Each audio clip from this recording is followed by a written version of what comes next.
베드로전서 2장 18절부터 25절 말씀입니다.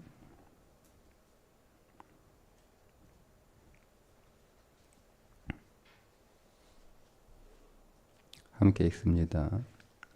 사환들아, 범사에 두려워함으로 주인들에게 순종하되 선하고 관용하는 자들에게만 아니라 또한 까다로운 자들에게도 그리하라. 부당하게 고난을 받아도 하나님을 생각함으로 슬픔을 참으면 이는 아름다우나, 죄가 있어 매를 맞고 참으면 우선 칭찬이 있으리요. 그러나 선을 행함으로 고난을 받고 참으면 이는 하나님 앞에 아름다우니라. 이를 위하여 너희가 부르심을 받았으니 그리스도도 너희를 위하여 고난을 받으사 너희에게 본을 끼쳐 그 자취를 따라오게 하려 하셨느니라. 그는 죄를 범하지 아니하시고 그 입에 거짓도 없으며 욕을 당하시되 맞대어 욕하지 아니하시고 고난을 당하시되 위협하지 아니하시고 오직 공의로 심판하시는 이에게 부탁하시며 친히 나무에 달려 그 몸으로 우리 죄를 담당하셨으니 이는 우리로 죄에 대하여 죽고 의에 대하여 살게 하려 하심이라. 그가 채찍에 맞음으로 너희는 나음을 입었나니 너희가 전에는 양과 같이 길을 잃었더니 이제는 너희 영혼의 목자와 감독 되신 이에게 돌아왔느니라. 아멘. 오늘 계속 이어지는 말씀, 우리가 우리의 실제 삶에서 어떻게 그리스도의 아름다운 덕을 선전하는 삶을 살까? 오늘은 어제에 이어서 까다로운 주인에게도 순종하라. 18절 말씀이죠. 사환들아, 범사에 두려워함으로 주인들에게 순종하되 선하고 관용하는 자들에게만 아니라 또한 까다로운 자들에게도 그리하라. 여기서 까다롭다라고 하는 것은 우리가 그 일반적으로 저 사람 되게 까다로워 이런 그 의미의 까다롭다가 아니고요. 공정하지 못한, 패역한 그런 의미를 가진 단어입니다. 부정적인 단어죠. 빌립보서 2장 15절에 하나님을 알지 못하는 어그러진 세대, 패역한 세대 이렇게 쓰였습니다. 그러니까 그런 주인에게도 순종하는 것이 그리스도의 아름다운 덕을 선포하는 것이다. 왜냐하면 19절입니다. 왜냐하면을 번역하지 않았어요. 왜냐하면 부당하게 고난을 받아도 하나님을 생각함으로 슬픔을 참으면 일은 아름답다. 아름답다는 거예요. 왜냐하면 하나님을 생각한다는 것은 하나님을 떠올린다는 뜻이 아니고요. 하나님을 의식한다는 거예요. 그러니까 지금 이곳에 하나님이 임재해 있다는 거죠. 주인이 자기를 부당하게 대우하고 주인이 자신을 나쁘게 대우를 해도 그런 부당하고 패역한 주인에게 순종해야 되는 이유는 그곳에 하나님이 계시기 때문에, 하나님이 안 계신데 하나님이 계신 것처럼 그렇게 상상을 하는 이야기가 아니고 그곳에 하나님의 임재가 있음을, 하나님이 그곳에 함께하고 계심을 믿고 그 하나님 때문에 순종하는 거야. 그러니까 주인 때문에 순종하는 게 아니고 그곳에 계신 하나님 때문에 순종하면, 그래서 참으면 아름답다는 거예요. 아름답다. 근데 여기서 이 아름답다라고 우리말로 번역을 했지만 원래 원어는 은혜입니다. 은혜, 카리스, 은혜라고 하는 단어를 썼어요. 그래서 이 단어를 맥락에서 번역을 하면 하나님께 인정을 받는다, 그런 뜻입니다.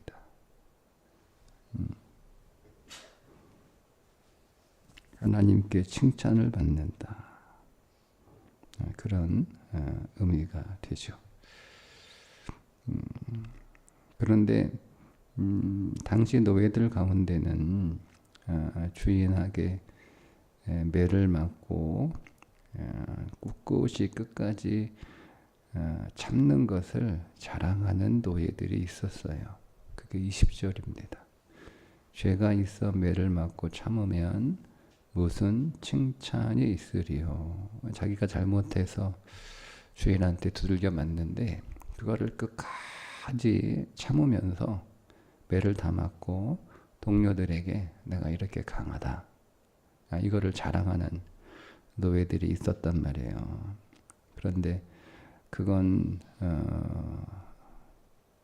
명예가 아니고 오히려 수치스러운 일인데, 우리가 잘못해서, 그리스도인들이 우리가 잘못해서 주인에게 매를 맞고 꿋꿋이 참는다면 그거는 부끄러운 일이다. 그러나 우리가 잘못한 게 없어요. 선을 행하고 고난을 받고 참으면 이는 하나님 앞에 아름답다, 또 아름답다, 이렇게 이야기를 하죠. 그래서 우리 안에 우리를 어둠에서 빛으로 인도하신 그리스도의 아름다운 덕을 선전하는 것은, 내가 부당한 소리를 듣고 내가 억울한 일을 당하지만 그 부당하고 억울한 일에 내가 그것을 해결하고 내가 맞서고 하는 그것은 하나님의 아름다운 덕을 선전하는 것이 아니고, 슬프고 억울하고 그렇지만 하나님을 생각함으로, 왜? 하나님이 보복해 주시거든요. 하나님이 갚아주시기 때문에 그 하나님을 믿고 그 하나님을 신뢰하고 그 하나님을 의지해서 참으면 그게 우리가 세상에서 그리스도의 아름다운 덕을 선전하는 삶이 되는 거예요. 내가 억울한데, 억울한 일을 했는데 그런 소리를 듣고 꼭 참고 있는 거, 그거는 세상 사람도 하는 거잖아요. 내가 잘못했는데 욕을 듣는 거, 꼭 참는 거 세상 사람도 한단 말이에요. 근데 내가 잘못한 게 없고 욕먹을 일이 없는데 그렇게 욕을 듣고 또 그렇게 사람들의 이야기거리가 되지만 잘못한 거 없는데, 그럼에도 불구하고 꼭 참아내는 것이 그리스도의 아름다운 덕을 선전하는 것이다 라는 겁니다. 그래서 다시 한번 그렇게 우리가 그리스도의 아름다운 덕을 선전한다는 것이 또 어떤 것인지를 21절에서 다시 한번 더 말씀하고 있는데요. 여기서도 왜냐하면이라는 단어를 번역하지 않았어요. 왜냐하면, 그게 왜 아름다우냐면 이런 뜻이잖아요. 그게 왜 아름다우냐면 이를 위하여 너희가 부르심을 받았으니, 우리가 하나님 앞에 믿음의 백성으로 부름받은 목적이 그리스도의 아름다운 덕을 선전하기 위해서 부르심을 받았다는 거예요. 자, 그리스도도 너희를 위하여 고난을 받으사 너희에게 본을 끼쳐 그 자취를 따라오게 하려 하셨느니라. 그러니까 그리스도의 아름다운 덕을 선포하는 게 뭐냐면 그리스도의 발자취, 자취가 발자취예요. 발자국.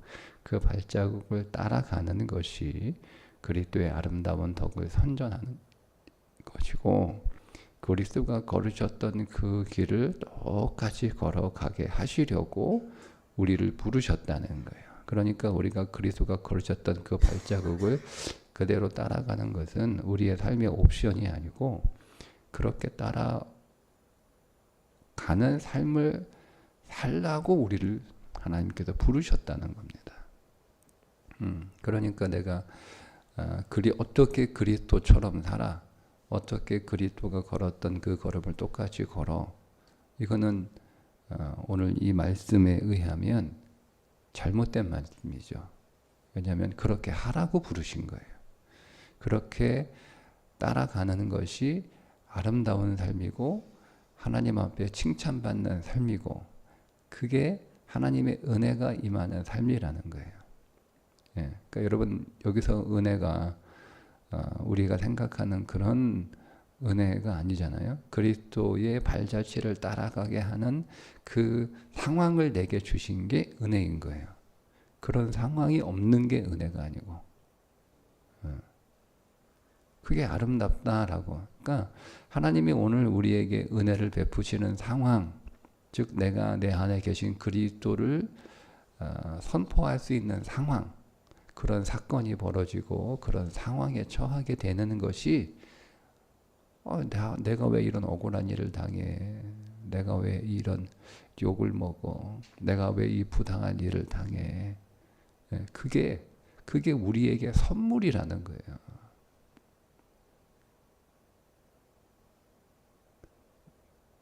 내가 공정하게 대우를 받고 사람들이 나를 온전하게 평가해 줄 때, 정당하게 평가해 주는 것만 은혜가 아니고 내가 사람들한테 부당한 대우를 받는 그 상황도 성경은 은혜라고 말씀하고 있는 거예요. 왜 그게 은혜입니까? 그게 그리스도의 아름다운 덕을 선포할 수 있는 기회가 되기 때문에, 내가 그리스도가 걸으신 그 걸음을 따라가는 기회가 되기 때문에 그게 내게 은혜이고 그게 내게 선물이 된다는 거예요. 자, 그러면 우리 안에 어떤 존재가 있어야 되냐면 그리스도가 정말 우리에게 그러니까 그리스도가 사셨던, 우리는 그리스도가 영광이라고 여러분 그렇게 다들 말하고 다들 그렇게 찬양하지 않아요? 그죠? 영광의 그리스도, 영광의 주. 그리스도가 능력이라고 우리가 다 그렇게 찬양하고 다 말하잖아요. 그리스도가 능력의 주. 우리는 그리스도가 소망이고 그리스도가 승리라고 다 그렇게 얘기하잖아요. 그죠?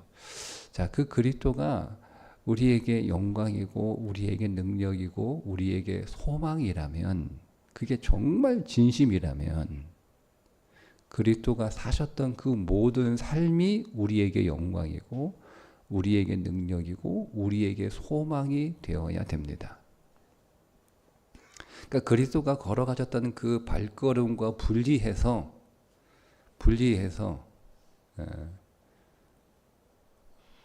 단순히 죽음을 이기시고 다시 부활하신 그 그리스도만 가지고 그분이 영광이고 그분이 능력이고 그분이 승리다, 이렇게만 우리가 생각하는 게 아니고 그리스도가 이 땅에서 사셨던 그 모든 삶이잖아요. 그 모든 삶. 그리스도가 우리에게 주신 약속은요, 우리의 병든 것을 고쳐주고 우리의 죽은 것을 살아나게 하고 우리의 가난한 것을 풍성하게 하고 그런 것들만 약속에 있지 않아요. 그리스도가 사셨던 그 모든 삶이 우리에게 주시는 약속이어야 되잖아요. 그분이 그렇게 물을 포도주로 만들고 병드는 죽어가는 아들을 다시 살리고 고쳐주는 그런 삶만 사신 게 아니잖아요. 오늘 말씀해 보면 그리스도가 어떤 삶을 사셨는지를 세세하게 우리들에게 다시 한번 상기시켜 주고 있는데 22절부터 그는 죄를 범하지 아니하시고 그 입에 거짓도 없으시며. 그러니까 이게 무슨 뜻이냐면요. 그는 본질상 죄를 지으실 수 없는 분이라는 뜻이에요. 단순히 죄를 우리처럼 죄성을 가지고 있는데 예? 예.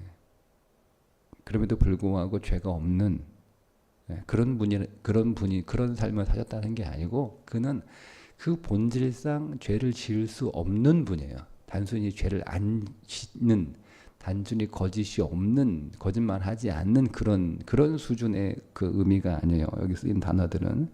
그러니까 그는 본질상 죄를 지을 수 없는, 거짓이 있을 수 없는 존재라는 거예요. 그런 존재인데, 근데 욕을 당했대요. 그런데 맞대어 욕하지 아니하셨대요. 그러니까 이게 약속이에요. 약속이에요. 그러니까 내가 욕을 당한 것처럼 너희도 욕을 당한다는 거예요. 고난을 당하시되 위협하지 아니하시고, 이게 약속이죠. 내가 고난을 당한 것처럼 너희도 고난을 당한다는 거예요.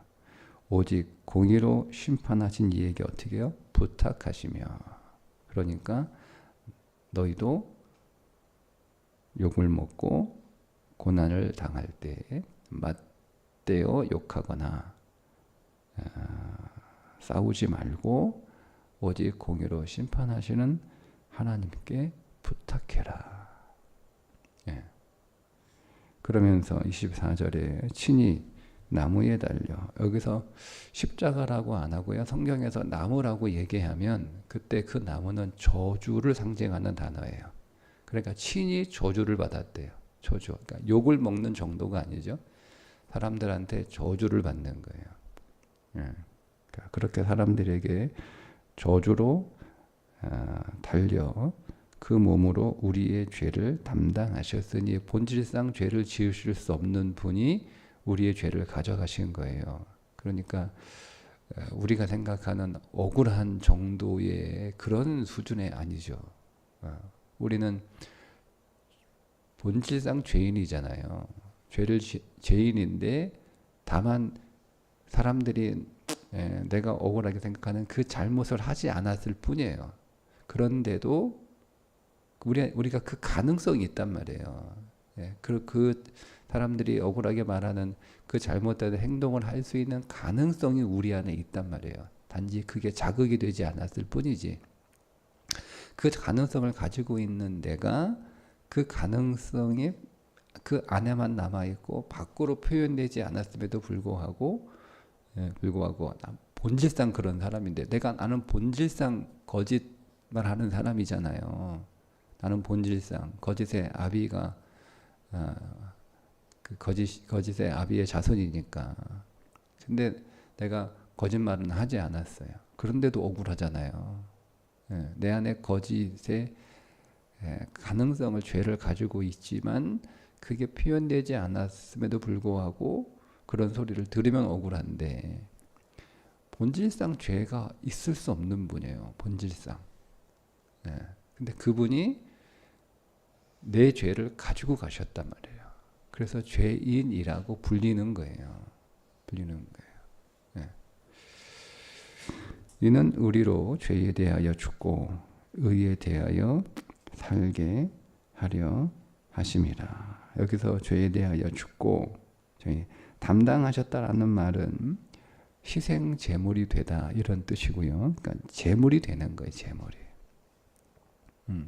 그럼 보세요. 우리는 로마서 12장 1절에 너희 몸을 하나님이 기뻐하시는 거룩한 산 제물로 드리라 이렇게 말씀하고 있잖아요. 그러면 그 제물이 되는 게 뭐예요? 우리가 좋아하는 것만 제물이 되려고 하는 거잖아요. 내가 원하는 거, 내가 납득 가능한 거, 내가 이해할 수 있는 거, 내가 수용할 수 있는 것만 내가 그 상황에서 제물이 되겠다라고 생각하는 거잖아요. 내게 어떤 영광이 되고, 내게 어떤 유익이 되는 그 상황에서만 제물이 되는 거잖아요. 근데 사실 제물은 1차적으로 그런 목적으로 드려지는 게 아니에요. 제물은 죄 때문에 제물이 되는 거잖아요. 내가 누구의 잘못 때문에 내가 제물이 되는 거예요. 내가 누구의 죄악 때문에 내가 죄물이 되는 거예요. 그러니까 그 사람의 죄악 때문에 내가 억울한 소리를 듣고 내가 욕을 먹고 부당한 대우를 당하는 것은 그 사람의 죄 때문에 내가 죄물이 되는 거예요. 이 인식이 우리 안에 있어야 된다라고 하는 거죠. 굉장히 여러분 이 말씀은 영적으로 깊은 말씀이에요. 그냥 이렇게 쓱 읽을 수 있는 말씀이 아니에요. 한자 한자가 성경 전체가 녹아있는 예수 그리스도의 그 모든 삶이 녹아있는 구절입니다. 자, 그렇게 하는 이유가 있어요.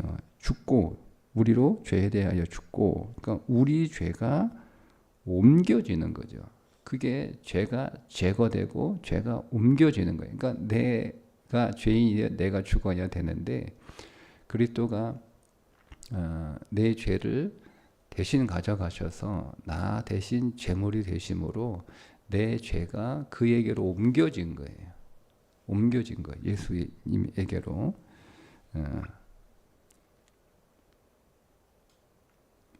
그런 의미예요. 그런 의미예요. 그러니까 여러분 우리가 제물이 된다라고 하는 것은 이게 정말 영적으로 쉽지 않은데요. 그 사람의 나는 잘못이 하나도 없어요. 그 사람이 잘못한 거예요. 그 사람이 악하기 때문에 나를 부당하게 대우하고 나에 대하여 거짓 이야기를 하고 그래서 내가 억울한 소리를 당하는 거예요. 근데 내가 거기서 꼭 참는 건 인격으로 참는 게 아니에요. 그러니까 성경은 그거를 신앙이라고 얘기하지 않아요. 인격이 아니에요. 그건 인격일 수 있잖아요. 그리고 그렇게 참는 것이 내게 때로는 손해가 덜 가는 거잖아요. 내가 부당하고 억울해. 내가 발끈해가지고 막 그거를 밝히고 막 이렇게 하는 것보다 내가 좀 찾는 게 손해를 덜 보는 거예요. 이익은 없어. 근데 손해를 덜 보는 거예요. 그러니까 그런 얘기를 하는 게 지금 성경은 말씀하고 있는 거 아니에요. 그러니까 우리의 수준은 그런 수준이라는 거죠. 그거는 신앙이라고 보기는 물론 아예 신앙이 아니다 이렇게 말하기 좀 어렵겠지만 그러나 오늘 이 맥락 안에서만 보면 그런 마음을 하는 게 아니고 그 사람의 죄를 내가 가져가는 거예요. 그 사람의 죄를.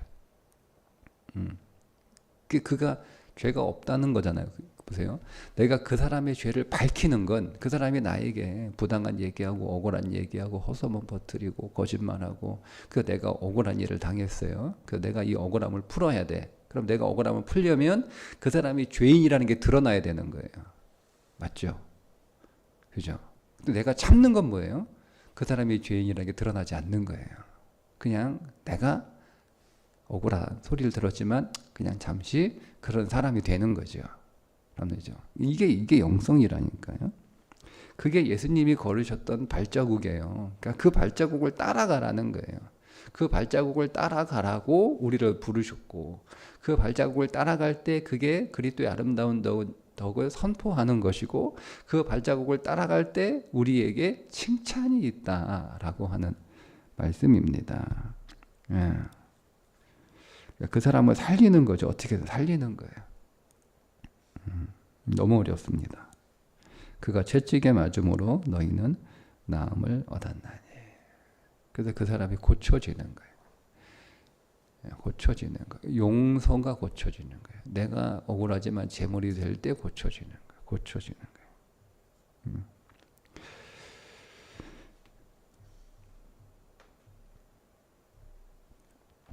다시 그렇게 되려면 인격이나 뭐 그런 거로 되는 게 아니고 이게 정말 신앙 안에서 믿음이 되려면 제가 말씀드렸죠. 전제가 있어요. 그리스도가 진짜 우리에게 영광이어야 되는 거예요. 그분이 죽은 사람 살리고 오병이어 기적 일으키고 영광의 산에서 변화되고 무덤에서 부활하신 그런 그 삶을 보여주신 것만 우리에게 영광이 아니고 그리스도가 정말 영광인 것은 그분이 내게 영광인 것은 그분이 죄가 하나도 없으신 분인데 내 죄를 가져가시고 내 죄를 당신에게 옮기셔서 내 죄를 제거하시고 나를 의에 대하여 의로운 자로 그렇게 살게 하신 그분의 그 십자가의 그 삶이 영광이어야 되는 거예요. 그러면 그게 영광이면 우리가 그런 상황에 처했을 때 내가 그리스도가 걸은 그 걸음을 걷는 것도 영광이 되는 거예요. 그것이 오늘 우리에게 능력이 될 때, 그게 능력인 거예요. 그게 능력인 거예요. 억울하지만 부당하지만 참고 하나님이 밝혀주실 때까지 기다리는 것이 능력인 거예요. 억울한 거 바로 그냥 풀어버리고, 바로 부당한 거 밝혀내고, 그게 능력이 아니고, 내가 그렇지 않다라는 것을 스스로 밝혀내는 것이 능력. 세상은 내가 그렇지 않다는 걸 스스로 밝혀내는 게 능력이잖아요. 재판을 해가지고, 변호사 써가지고, 내 무죄를 증명해내는 게 능력이잖아요. 그 능력 없으면 세상에서는 그것도 못 밝혀내잖아요. 그냥 억울한 소리 듣고 다녀야 되고, 억울한 일 당해야 되는 게 세상이잖아요. 그 세상의 능력은 나의 억울한 것들을 다 증명해서 내가 죄가 없다는 것을 나의 무죄를 증명해내는 것을 능력이라고 얘기하는데 성경의 능력은 그렇지 않다는 거예요. 능력은 뭐냐면 하나님이 갚아주실 때까지 하나님이 밝히실 때까지 그 하나님을 믿고 하나님을 신뢰하며 오늘 내게 주어진 이 부당한 일을 그리스도가 걸으신 그 걸음으로 걸어가는 것이 능력인 거예요. 그것이 그리스도의 모든 삶이 우리에게 승리라고 믿어지면, 그걸 정말 믿으면 그리스도가 그렇게 부당하게 매를 맞고 채찍에 맞고 침뱉음을 당하고 그런 조롱을 당하는 그런 삶을 그분이 친히 자발적으로 걸으시고 나서 승리하셨던 그 삶을 우리가 승리로 믿을 때 결국 내가 지금 여기서는 부당한 일을 당하지만 결국 내가 승리하게 될 것을 믿는 그 믿음이 우리에게 나타나는 거죠. 그렇게 오늘 우리의 삶 안에서 그리스도가 사셨던 그 삶을 그대로 따라가고 그분이 걸었던 그 발자국을 그대로 따라갈 때 하나님 앞에 칭찬이 되고 세상에는 그리스도의 아름다운 적을 선포하는 증인의 삶을 잘 살게 되고, 그러니까 그게 다 우리에게 선물인 거죠. 왜 선물이에요? 칭찬받을 수 있는 기회를 얻었으니 선물이고, 그리스도의 아름다운 덕을 선포하는 나를 다시 살리시고 나를 하나님의 백성 삼으신 목적대로 살아가게 하는 기회이니 그게 우리에게 선물이고 하는 거예요. 그것을 지금 누구에게 요구하고 있냐면 박해를 당하고 있는 교인들에게 요구하고 있는 거예요.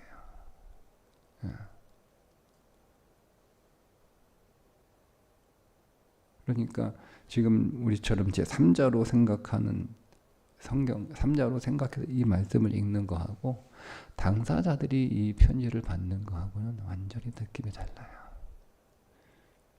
어떻게 우리한테 이런 개하라고 할 수 있냐? 당신은 박해 안 당하니까 그런 말 할 수 있지. 당신도 박해 한번 당해봐라. 이렇게 할 수 있나? 이렇게 되는 상황이란 말이에요. 그들의 그런 심정으로 여러분이 말씀을 읽어야 돼요.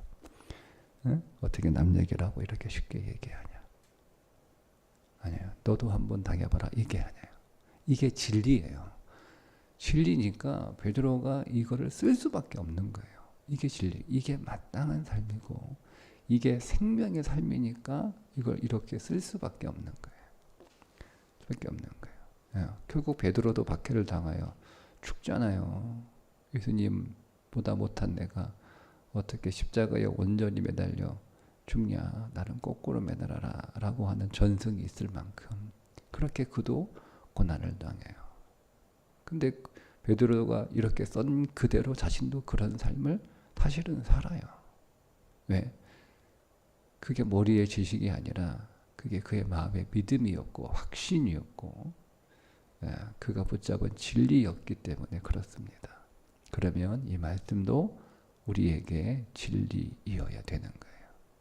우리도 이 말씀의 확신을 가지고 우리가 이 땅 위에서 그리스도의 아름다운 덕을 선포하는 삶을 어떻게 살아갈 것인가를 우리에게 가르쳐 주니 우리도 그대로 주님이 걸으신 그 걸음을 잘 따라가는 그런 믿음의 성도가 될 수 있기를 주님의 이름으로 축복합니다. 기도합니다. 하나님, 우리가 부당하고 애매한 일을 당해도 긍정치 못한 상황에 처해 있을지라도 하나님 억울하지만 나의 무죄를 밝혀내기 위하여 상대방의 죄를 드러내려고 하는 마음을 접게 하셔서 하나님이 드러내실 것을 믿고 주님이 걸으신 그 걸음을 우리가 믿음으로 잘 따라가 그리스도의 아름다운 덕을 선포하는 삶을 이루는 그 믿음의 사건이 우리 안에서도 나타날 수 있도록 항상 하나님의 임재 앞에서 이 진리를 굳게 믿으며 살게 하여 주옵소서. 예수님의 이름으로 기도합니다. 아멘.